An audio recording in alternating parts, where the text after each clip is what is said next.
If you haven't thrown a few grenades at your retirement plan to see how it holds under pressure, then you might be in for some nasty surprises at a time when you simply do not want them.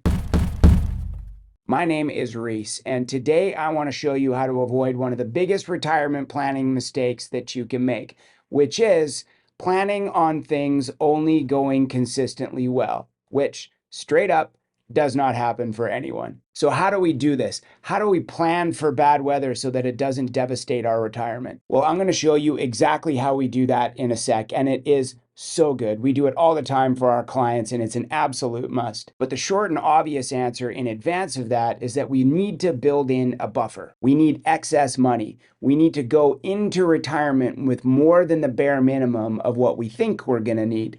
And there's a bunch of different ways that we can do that. One is to simply save more than we think we're going to need. But if that's not an option, then we can either reduce the amount that we first planned on spending throughout retirement so that we naturally leave a buffer, or we need to work a little bit during the early years of retirement so that we can leave more of our resources intact for longer, semi-retirement.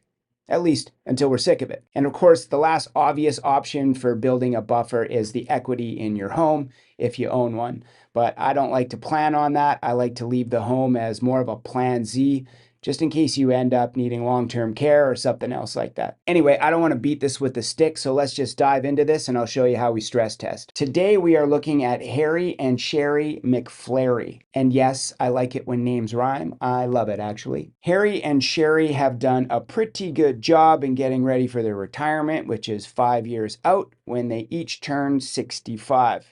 Now, there are a bunch of assumptions and a bunch of accounts and pensions and all of that accounted for in the background, but to keep it to the point, we're not going to get into all of that today. We can see here that they are tracking at 104% of their goal as is. With no extra strategies or planning, they're already doing fine, and they're feeling pretty good about it. But as we know, storms come, so let's bring them in. First of all, let's chuck an extra 1% on top of our current inflation expectations. And this might actually come true given all of the money printing and the heavy duty debt that we have in this country. So it's at least wise to plan for this possibility. There you have it. That one storm alone dropped them from 104% solved to 85%. That's a big deal. And this was something entirely out of their control. They can't control inflation. And just so you know, the red in this graph represents a shortfall of income. So the more red we see, the worse off we are. Now, let's look at another problem. What if they have really lame investment returns? Let's say they have 1% less than they were hoping for their entire retirement. Well, that's not cool, but it's not the end of the world either. 98% is still pretty safe. What about a market crash in the year they retire? Worst timing possible. What if it dropped 30% and took 4 years to recover? Again, not fun, but not devastating either. 97% is decent. And so far, inflation is actually the worst of the risks that we've looked at. But what about an early death? Harry actually has a defined benefit pension plan. And so if he dies, Sherry is set to get 60% of that pension for the rest of her life. So what happens in this case if Harry dies, let's say 2 years into retirement? There you go. It drops to 65%. But that's not really realistic since Sherry's expenses would actually drop quite a bit once she's on her own. So let's account for that and assume that she can get by with 70% of what they were spending before. Well, there you have it. 100%. This wouldn't shipwreck her at all. And this is very good to know. Obviously, this makes both of them feel a whole lot more secure going in. But so far, we've only been looking at one unfortunate event happening at a time. So let's stack them. Let's throw a tsunami at their retirement plan and see how they fare. Not because we're being ridiculous, but because sometimes tsunamis actually do happen. So let's add all of these together at once. Higher inflation, lower returns, market crash at retirement, and Harry passing away 2 years into retirement. Okay, not good. But again, we need to drop Sherry's expenses since it's just her now. And that does, of course, make it quite a bit better.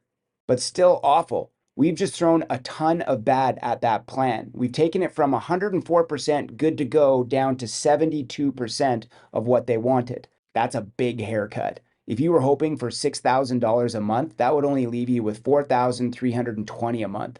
If you were hoping for $5,000 a month, that would only leave you with $3,600. 72% is a big haircut. But knowing about these possibilities in advance allows us to plan for them and build in buffers. And this is what separates the weak plans from the well-built ones. Now let's go back and try on a couple of those buffer building ideas that I mentioned back at the beginning of this video. Let's reduce their retirement income goal by just 5%, just enough to help, but not to poop on the party too much. And look at that. That one decision alone, made in advance because they planned properly, took them to 111% of their retirement income goal. Not bad at all. Now let's also say that Harry decides to tinker a bit. He's going to earn an extra $1,000 a month doing some part-time work of some sort for the first 10 years of retirement. Another big leap. Now they're sitting at 117% of their goal. Lovely. Now, if we go back and look at our tsunami, we can see that we've increased it from 72% to 79%, which isn't perfect, but it's way better. And we did that with just two fairly minor tweaks. We haven't even looked at some of the bigger tweaks we could do, like delaying retirement by a year or so. That makes a huge difference. The moral of the story is that we can keep tweaking until we get it to where Harry and Sherry are comfortable. And that's exactly what we do. But we have to stress test to know what needs tweaking. Now, I know it's harder to do this when you don't have access to the same kind of tools that I do. But if you have an advisor, they should be doing this for you. I know many of them don't, but you're paying them, so they probably should.